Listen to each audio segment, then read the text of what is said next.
ঢাকা টেস্টের দ্বিতীয় দিন শেষে চালকের আসনে বাংলাদেশ নিজেদের প্রথম ইনিংসে লিটন মুশফিকের জোড়া সেঞ্চুরিতে ৪৭৬ রানের বড় সংগ্রহ পায় টাইগাররা। জবাব দিতে নেমে ৫ উইকেটে ৯৮ রানে দিন শেষ করে ফলোয়ারের সংখ্যায় আইরিশরা।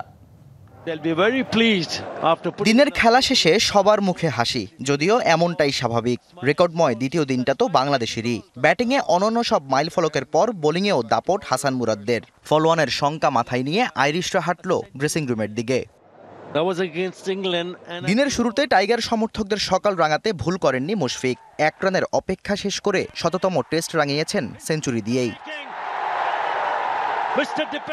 শতক হাঁকিয়ে আর বেশিক্ষণ ক্রিজে থাকেননি মিস্টার ডিপেন্ডেবল। হামফ্রেজের স্পিনে বালবের্নির দারুণ ক্যাচে মুশফিক ধরেন প্যাভিলিয়নের পথ। তবে প্রথম দিন লিটন ঠিক যেখানে শেষ করেছিলেন সেখান থেকেই দ্বিতীয় দিন শুরু করেছেন। প্রেশারলেস ব্যাটিংয়ে বারবার চাপ বাড়িয়েছেন আইরিশদের। ক্যারিয়ারের পঞ্চম সেঞ্চুরি করতে বল খেয়েছেন ১৫৮টি। ২৫ বছরের ওয়ারেন্টিযুক্ত দীর্ঘস্থায়ী দরজা প্রোটেক্টর, আধুনিক ও মজবুত দরজা।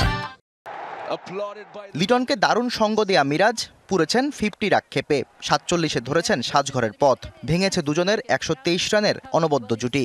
সঙ্গী হারিয়ে পরের ওভারেই লিটনের বিদায়। ১৫ ইনিংস পর ৩ অঙ্কের ম্যাজিক ফিগার হাঁকিয়ে ১২৮ রানে থেমেছেন এলকেডি। এরপর আইরিশ স্পিন দাপটে আর কেউই দাঁড়াতে পারেননি ক্রিজে। এবাদত ১৮ রানে নট আউট থাকলেও বাকি টেলেন্ডারদের ব্যর্থতায় ৪৭৬ রানে অল আউট বাংলাদেশ। ম্যাকব্রেইন নিয়েছেন ৬ উইকেট। বিশাল রানের চাপে শুরুটা খারাপ করেনি আয়ারল্যান্ড। উদ্বোধনী জুটিতে স্টার্লিং বালবের্নি তুলেছেন ৪১। এরপরই শুরু হয় ওদের যাওয়া আসার মিছিল। ব্রেক থ্রুর শুরুটা খালেদকে দিয়ে, আর শেষটা স্পিনারদের দাপটে। হাসান মুরাদের জোড়া শিকার মিরাজ আর তাইজুলের একটি করে উইকেটে ৫ ব্যাটার হারিয়ে আইরিশদের ফলোয়ান এড়ানোই এখন বড় challenge. Shahriar Hossain, DBC news desk.